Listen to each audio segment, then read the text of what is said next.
Get that fucking trash out of your life. You have legacies to build. We grew that business from 3.4 million to 17.1. Horsepower, not horse shit. You want to be the parent that's an ally. They don't need another fucking friend. Not everybody's cup of whiskey. Toughest advice for the toughest businessman. Be relentless. When I was in the insurance business, I always put up these big ass dry marker whiteboards. They were like 4 feet by 6 feet. And I'd put them in every office, in every sales office, service office, even at the reception team at the front.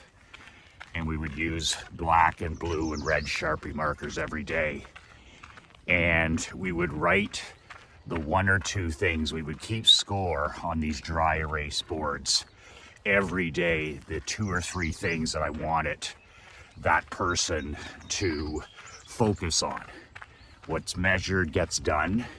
So as an example, if I said to my receptionist, I want you girls to collect emails. I'll pay you $1 per email. I want you to collect an email from every single person that calls, every single person that walks through that door, every single person that contacts our business. So they would do this. They would capture the email and they would put it in the email system. That was their responsibility, not mine, to earn the $1 bonus.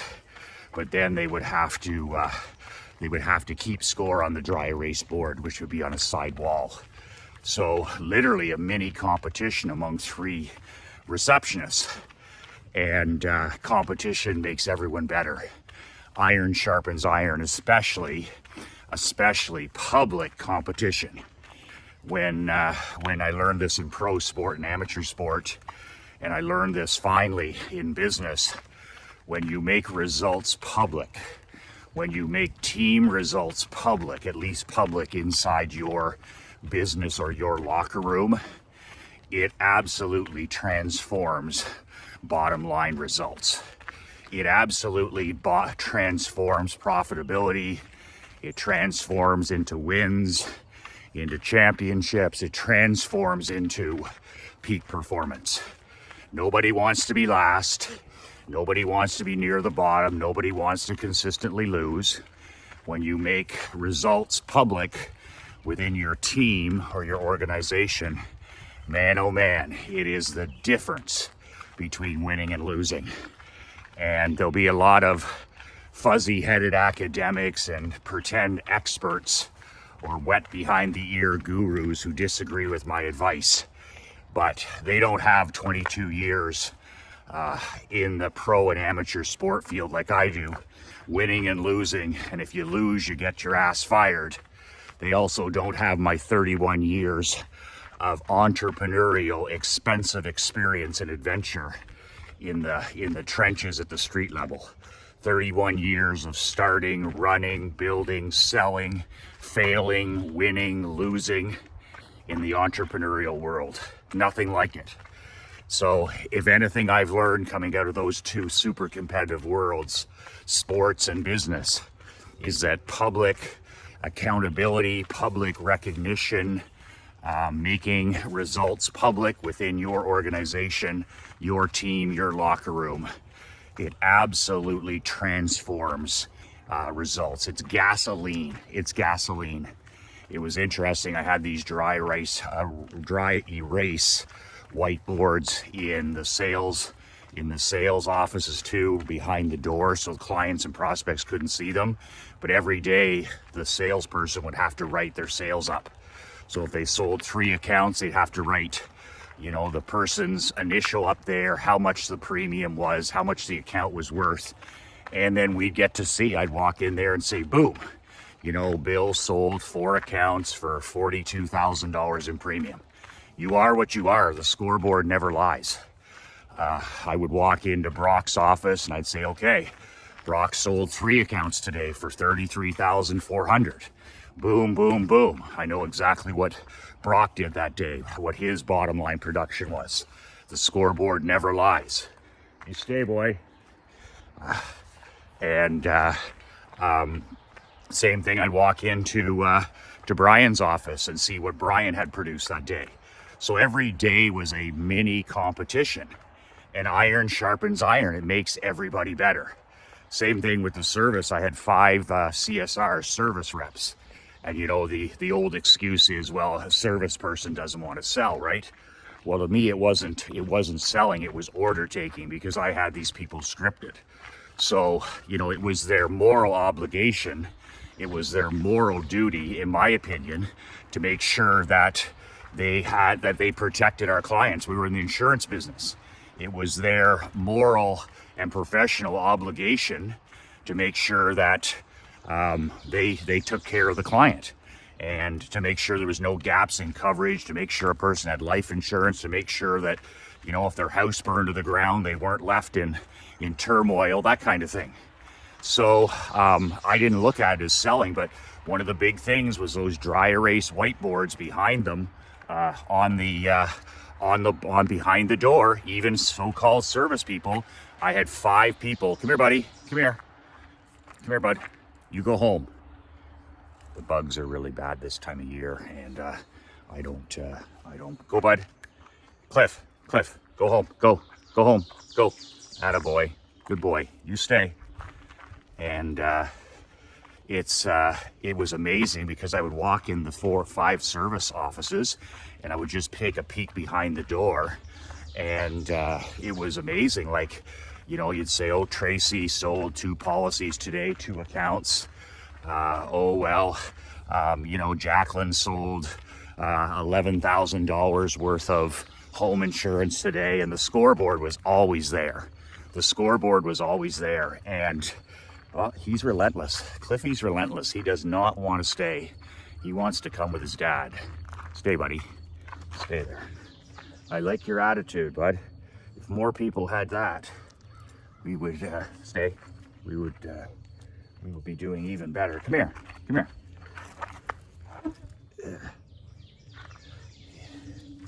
There we go. Okay. Let's just hook you on. Hey, stay. There we go. Let's get you hooked on. All right, let's go. You got lots of juice today, boy. So, bottom line, accountability improves performance significantly, and it's not a popular topic anymore. You know, you're supposed to go to work in some of these progressive organizations, you know, barely put in any time. Sit on a beanbag if you're feeling stressed. Don't worry about results. Just do your best. If you're feeling pressure, or if things are too tough, you can take a mental health day, or you can take a paid vacation day, unlimited, and you don't have to worry about results. That's the absolute opposite of the way I've run things in my hockey programs, with my different companies. Accountability is king. Accountability is king. I put accountability in life and in business on a pedestal, on an absolute pedestal. It's one of the things that you ask me, Michael, what's one of the big things that's the difference between winning and losing, between champions and chumps, between, you know, people that get the job done at an elite level every day? Accountability. Accountability is on a pedestal in my world. It's interesting. I took that to the hockey business with my championship Blue Wings team when we just couldn't get over the hump. We were elite teams. We were powerhouse teams. We were setting regular season records when it came to wins, but we just couldn't get that elusive championship ring. So what did I do? I turned up the accountability. I turned up the public accountability inside the locker room. And what we did there is very similar to what I do in all my companies, is I bought these massive dry erase whiteboards, and I put every player's name from top to bottom, goaltenders, 7 defensemen, all your forwards down, last name and number from top to bottom. And I would Then, along with the assistant coaches, we would grade every single practice and every single game. We started videotaping our practices, we videotaped our games, and then as a coaching staff, we would sit down and they would individually watch the video, the tape of the practices and games, and each coach, myself included, would then grade each player's performance. And we did it old school. A+, B-, C, D-, F for failure. And then we had a little line for comments. So it was an opportunity for us to put in there something positive, something that we wanted to emphasize, a kick in the pants. It could be whatever the surgeon ordered. And then when the players would come in the day after, let's say they're coming in on a Wednesday for practice, it was amazing. These big whiteboards were at the back near the weight room in the shower, and the players would literally stampede through the locker room door to get to the grade board. Why is that? We're told that, it's not, we shouldn't keep score anymore and everybody should be given a 8th place trophy. But the reality is we're hardwired as humans to be competitive. Iron sharpens iron. Competition makes us better, especially within our culture privately. So these players, the goaltenders compete against the goaltenders, the defensemen compete against the defensemen, the forwards compete against the forwards, and nobody wants a bad grade. But I also believe, like the great Brene Brown said, is clear is kind, unclear is unkind. I think the greatest respect you can give an employee, your spouse, your children, an athlete, is 100% candid communication. Honesty. It's as rare as hen's teeth. Where a person, most people, unless they're extremely thin-skinned or need a safe place, most people greatly appreciate straight talk. They greatly appreciate honesty. And when you're honest with your queen or your kids, when you're honest with your managers, your employees, when you're honest with athletes, anybody in your life, vendors, all of a sudden you just have a different level of respect. Because it's so rare now for people to talk, straight talk, tough talk. And it saves so much time and it saves so much energy. So that's what I did with our players, is literally we wrote it on these big boards and they would stampede to the back of the locker room. And, I would then take it to the next level. Sometimes in practice, I would say, anybody that's got a C on that board better get their act together, better start working extremely hard to stay here, or change is coming. And it became quite known that, we expected A's across that board, which is a very tough grade. But if you're not putting up A's in practice for effort, for championship effort, championship mental toughness, championship discipline, all that stuff, then you're not going to be there very long. And when a player would get cut or a player would get traded or moved to another team, it was amazing because it reinforced how accurate, how clear as kind that board was. That board was like, oh, if I'm putting up C's and C minuses and B minuses, I'm not going to be here very long. And I think that's ultimate self-respect, because you're telling the athlete, you're telling the receptionist in business, you're telling the salesperson, you're telling the service person that, this good is not good enough. And you're giving them a chance to raise their game, to literally wise up, wake up, and, raise their game. And I think that's very, very important, because sometimes when a person gets terminated or a player gets traded, you'll hear from a team or a business where the person said, I thought I was doing a good job. And it depends how much of that is bullshit. But still, most bosses, CEOs and managers and founders of companies are terrible, terrible communicators. And I just found that accountability on a pedestal is the greatest form of accountability. I didn't have any of these goofy getaways or, team bonding this and team bonding that. We had hard work, goals, a mission, expectations, and every day we graded our athletes. Every day we graded our employees. So every day, if you're answering the phones for a living, you walk in at 9 o'clock in the morning, you're like, I got a clean slate today. Everybody's at 0. Let's see if I can win today. Same thing for a salesperson or a service person. I got a clean slate. Let's see if I can win today.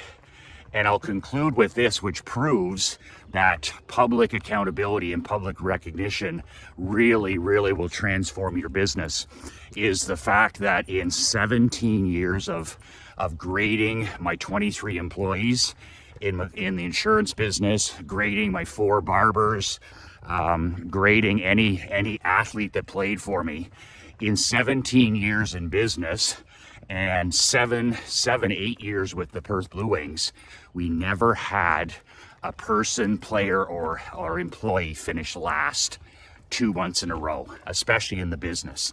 Not once we'd have like the same receptionist win every month. You'd have your same salesperson win every single month. You would have your, winners aren't losers. But what I noticed is, come on buddy, come on pal. What I noticed, which was incredible, was, come on bud, you're good. What I noticed is that it really picked up the bottom, the flatliners in your group. Good enough is good enough. I noticed that nobody finished dead last. So out of my 3 sales guys, nobody finished dead last. So 2 and 3 would go back and forth every month, because nobody, I guess that's that accountability. That's that personal, public challenge that nobody wants to finish last. 2 months in a row. Same thing with my 5 service reps. They're like, critics would say, oh, well, you're going to demoralize the bottom. Well, that's the point. But the point is that those people actually rose up, and it was amazing. They, all of a sudden they were, the person who finished 5th was 3rd the next month. The person who finished 5th the next month was 4th, or sometimes right up to 2nd. So it's just amazing what public accountability can do for results inside your business or inside your team.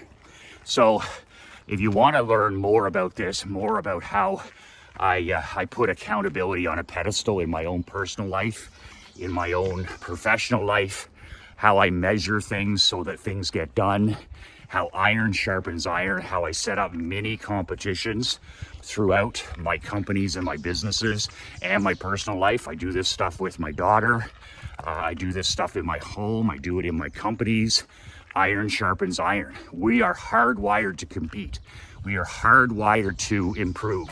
We are hardwired to grow emotionally, physically, intellectually, spiritually, mentally.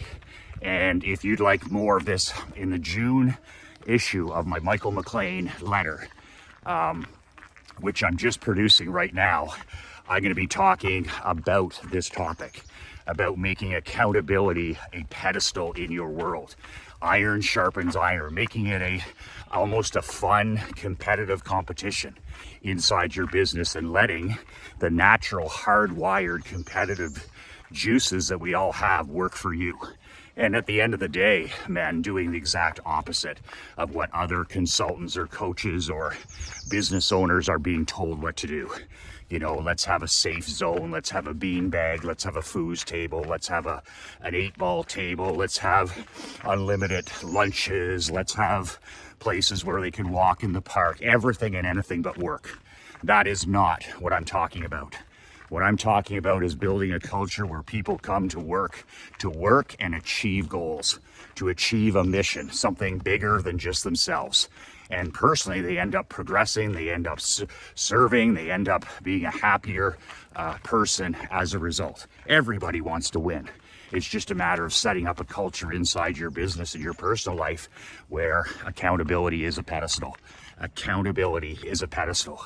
To subscribe and receive my June Michael McLean physical newsletter, I ship it to your mailbox, wherever, at your office or home.